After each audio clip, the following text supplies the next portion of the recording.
नमस्कार, सी न्यूज़ भारत में आप सभी का एक बार फिर से स्वागत है। वक्त हो चुका है बिहार बुलेटिन का। बिहार बुलेटिन में हम बात करेंगे कैमूर की, जहां राष्ट्रीय लोक मोर्चा के राष्ट्रीय अध्यक्ष ने पार्टी की मजबूती को लेकर कार्यकर्ताओं के साथ बैठक की। उपचुनाव में बिहार के चारों सीटों पर एनडीए की जीत का दावा किया। देखिए पूरी रिपोर्ट इस खबर में। उपेंद्र कुशवाहा अपनी पार्टी राष्ट्रीय लोक मोर्चा को लेकर बिहार यात्रा पर हैं। यात्रा के दौरान कैमूर पहुंचे। कैमूर जिले के रामगढ़ में हो रहे उपचुनाव को लेकर अपनी पार्टी के कार्यकर्ताओं के साथ बैठक की और एनडीए के प्रत्याशी अशोक सिंह, जो रामगढ़ में चुनाव लड़ रहे हैं, उनका समर्थन करने की अपील की। बता दें कि उपेंद्र कुशवाहा आगामी बिहार विधानसभा चुनाव को लेकर पार्टी को मजबूत करने की तैयारी में जुटे हुए हैं। बिहार के सभी 243 सीट पर अपनी पार्टी को मजबूत करने में जुटे हैं। सभी सीटों पर तैयारी रहेगी, तभी एनडीए द्वारा जो भी विधानसभा सीट मिलेगी उस पर चुनाव जीता जा सके।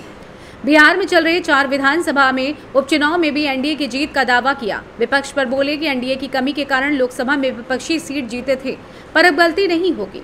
एनडीए के सभी सहयोगी दल एक साथ मिलकर आगामी विधानसभा चुनाव लड़ेंगे और भारी बहुमत से जीत होगी। कई सवाल पर बचते हुए निकल गए, जैसे लालू यादव को भारत रत्न के सवाल पर विपक्षी बैनर पोस्टर लगाया। वैसे भारत रत्न नीतीश कुमार को दिया जाता है तो लालू यादव को भी मिले, जिस पर उपेंद्र कुशवाहा बोलने से बचते रहे। आपको बताते चलें कि प्रशांत किशोर की एंट्री पर बोले कि उनका पहला चुनाव 23 नवंबर को उपचुनाव की मतगणना के दिन पता चलेगा कि उनकी स्थिति क्या होती है। वहीं भाजपा के जनसुराज बी टीम पर भी कुछ भी बोलने से कतराते रहे। अब उपेंद्र कुशवाहा बड़ी नाप तौल कर बयान दे रहे हैं, क्योंकि बयानबाजी के कारण उन्हें कई बार नुकसान भुगतना पड़ा है। देखिए, कंफ्यूजन की स्थिति हमने कहा ना कि तो विपक्ष के लोग साजिश करते हैं कंफ्यूजन पैदा करने। स्वाभाविक रूप से जो आप कह रहे हैं, थोड़ी वैसी स्थिति बन गई थी, लेकिन जिन कारणों से वैसी स्थिति बनी, विपक्ष के लोगों को जो बहाना मिल गया, अब वैसा कारण नहीं रहेगा तो विपक्ष के लोगों को बहाना नहीं मिलेगा। इस तरह की साजिश में विपक्ष के लोग सफल नहीं होंगे।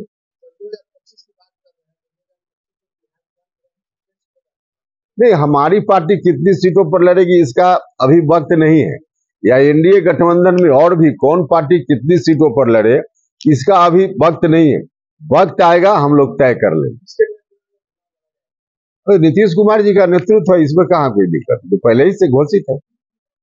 अच्छा, जिस तरह प्रशांत किशोर आवाज उठा रहे हैं, किस तरह हमारी सरकार है, जिसकी वजह से यहाँ फैक्ट्रियां भाग रही है, व्यवसाय करने के लोग यहाँ पर नहीं आ रहे हैं, तो क्या लगता है कि प्रशांत किशोर बरकराना चाहते हैं या चुनाव आएंगे? अभी तो परीक्षा की घड़ी है ही ना, देख लीजिएगा ना, चुनाव परिणाम तो आ ही जाएगा ना 20 नवंबर को, 23 नवंबर को। शराबबंदी के बाद भी लगातार देखिए, शराब पीने के कारण जो मौत हो रही है उन राज्यों में भी हो रही है जिन राज्यों में शराबबंदी नहीं। तो शराबबंदी से जोड़कर इस समस्या को मत देखिए। जहां शराबबंदी है बिहार में, वहां भी मौत हो रही है, और जहां जिन राज्यों में शराबबंदी नहीं है वहां भी जहरीली शराब पीने से लोगों की मौत ज्यादा कर।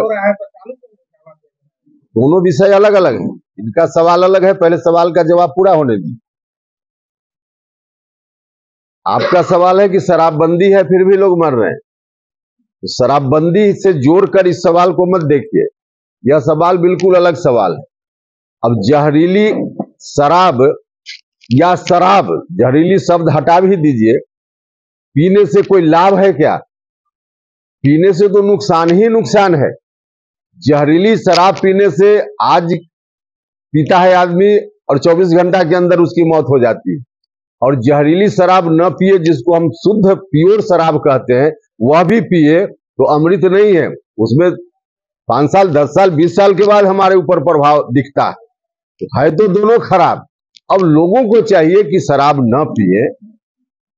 हम तो बार बार कह रहे हैं कि सरकार ने कानून बनाया है, नीतीश कुमार जी की नीयत बिल्कुल साफ है। नीतीश जी चाहते हैं कि लोग शराब पीकर अपना स्वास्थ्य न खराब करें, इसलिए उन्होंने कानून बनाया है। लेकिन कोई भी कानून जब तक आम लोगों का फुल सपोर्ट नहीं मिलेगा, तब तक कानून 100% अपने आप में सफल नहीं हो सकता है।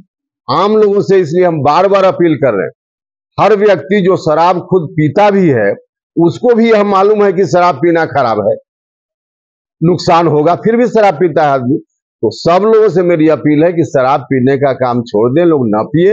नहीं पिएंगे लोग तो इस तरह की घटना नहीं होगी। कैमूर से सी न्यूज संवाददाता ओम प्रकाश तिवारी की रिपोर्ट। बात होगी बिहार के विधानसभा उपचुनाव को लेकर। जनस्वराज के सूत्रधार और पार्टी के स्टार प्रचारक प्रशांत किशोर ने नामांकन करने के बाद आगामी उपचुनाव के लिए अपने प्रत्याशियों के समर्थन में प्रचार शुरू कर दिया। देखिए पूरी रिपोर्ट विस्तार से।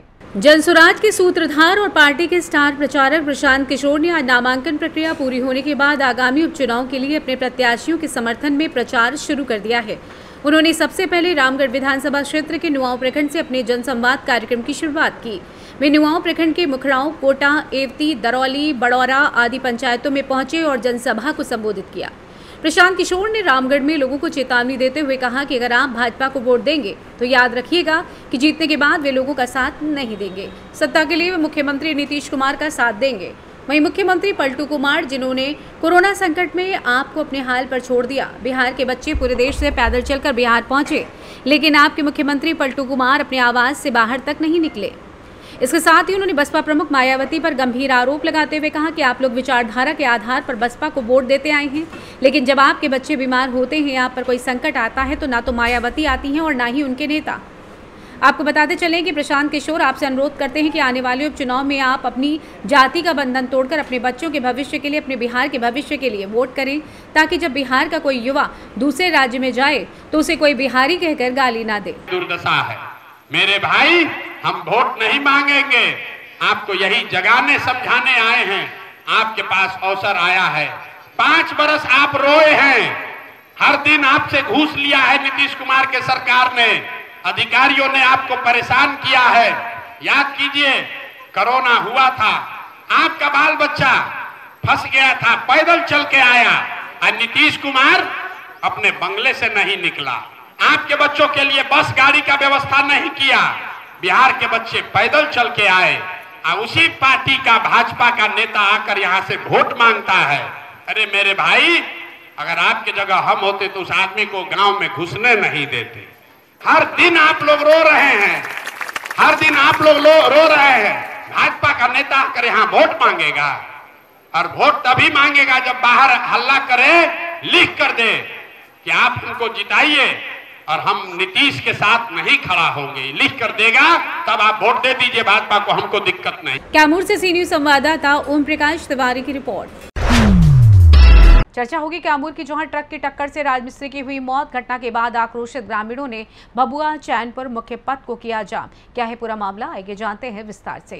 कैमूर में जिला प्रशासन के लाख प्रयासों के बाद तेज रफ्तार का कहर जारी है। ताजा मामला भभुआ थाना क्षेत्र के सारंगपुर मोड़ के पास का है, जहां साइकिल से काम पर जा रही राजमिस्त्री की ट्रक के टक्कर के कारण मौत हो गई। घटना के बाद आक्रोशित ग्रामीणों ने भभुआ चैनपुर मुख्य पथ को आधे घंटे से अधिक समय तक जाम कर हंगामा किया। सूचना पर पहुंचे भभुआ एसडीएम विजय कुमार एवं डीएसपी शिवशंकर कुमार ने लोगों को समझा बुझाकर जाम को हटवाया। मृतक की पहचान भभुआ थाना क्षेत्र के सारंगपुर गांव निवासी दिनेश्वर प्रसाद गुप्ता के पुत्र जितेंद्र प्रसाद गुप्ता के रूप में हुई है। बता दें कि मृतक राजमिस्त्री का कार्य करता है, जो रोज की तरह आज घर से साइकिल से अपने काम पर जा रहा था। वहीं घटना के बाद आक्रोशित ग्रामीणों ने भभुआ चैनपुर मुख्य पथ को आधे घंटे तक जाम कर प्रदर्शन किया। आवागमन काफी बाधित रहा। घटना की जानकारी होते ही भभुआ एसडीएम विजय कुमार एवं एसडीपीओ शिवशंकर कुमार एवं भभुआ थाना अध्यक्ष मुकेश कुमार दलबल के साथ पहुंच गए। काफी मशक्कत के बाद लोगों को समझा बुझाकर जाम को हटाया गया। आपको बताते चलें कि भभुआ सदर अस्पताल पहुंचे जिला परिषद सदस्य विकास सिंह उर्फ लल्लू पटेल ने मृतक के परिजनों के प्रति संवेदना व्यक्त की है। आइए उन्होंने और क्या कुछ कहा, आपको सुनवाते हैं। सदर अस्पताल आए हुए हैं, क्या मामला है? देखिए, मैं भी सदर अस्पताल में मौजूद हूँ और आपको बता दूँ कि 42 वर्षीय जितेंद्र शाह, पिता स्वर्गीय दिनेश्वर शाह, जो भभुआ प्रखंड के सारंगपुर के निवासी थे और राजमिस्त्री का काम करते थे। रोज की भांति वो अपने काम पर जा रहे थे साइकिल से, और पीछे से अनियंत्रित आ रही ट्रक ने उनको टक्कर मार दिया, जिससे उनकी मौके पर ही मौत हो गई। काफ़ी देर तक सड़क जाम रहा और ग्रामीणों की मांग थी कि जो भी मुआवजा है वो परिवार को मिले। हम लोग वहाँ पहुँच के भरोसा दिया परिवार को, एसडीएम, डीएसपी, सभी प्रशासन के लोग, और मौके पे 20,000 रुपया बीडीओ की तरफ से दिया गया और बाकी आर्थिक सहयोग हम लोग के द्वारा भी किया गया। और मैं सरकार से उचित मुआवजा की मांग करता हूं कि जो सड़क दुर्घटना में मृतक के आश्रितों को मिलता है वो तत्काल मिले, क्योंकि परिवार बहुत गरीब है और परिवार को भरण पोषण के लिए आर्थिक जो भी मुआवजा है सरकार का वो मिले। और मैं प्रशासन से मांग करूंगा कि सहारनपुर मोड़ एक डेंजर जोन बन गया है हमारे भभुआ कैमूर में। अंधा मोड़ हो जाने के चलते उधर से गाड़ियाँ तेज आती हैं, इधर से भी गाड़ी तेज जाता है, आए दिन दुर्घटना हो रहा है। और सहारनपुर क्या दुमदुम पंचायत के लोग आए दिन मर रहे हैं वहाँ दुर्घटनाग्रस्त होकर। तो मैं प्रशासन से मांग करूँगा कम से कम यहाँ उस तरह का रोड ब्रेकर बने और उस साइड में भी रोड ब्रेकर बने, ताकि जो मोड़ पे गांव के तरफ जो रोड जाता है वहाँ स्लो गति से गाड़ी चले, जिससे ग्रामीणों के जानमाल की सुरक्षा होगी। और बहुत दुख की घड़ी है, मैं शोक संवेदना व्यक्त करता हूँ और इस दुख की घड़ी में मैं परिवार के साथ खड़ा हूँ। जो भी सहयोग होगा परिवार को हर संभव मदद किया जाएगा। हम लोग तत्परता से खड़े हैं। क्या नाम पड़ेगा? मैं विकास सिंह उर्फ लल्लू पटेल, जिला परिषद सदस्य भभुआ। कैमूर से सी न्यूज़ संवाददाता ओम प्रकाश तिवारी की रिपोर्ट। फिलहाल इस खास बुलेटिन में बस इतना ही। देश दुनिया की तमाम खबरों को जानने के लिए आप देखते रहिए सी न्यूज़ भारत। हर खबर आपके साथ, आपके हाथ।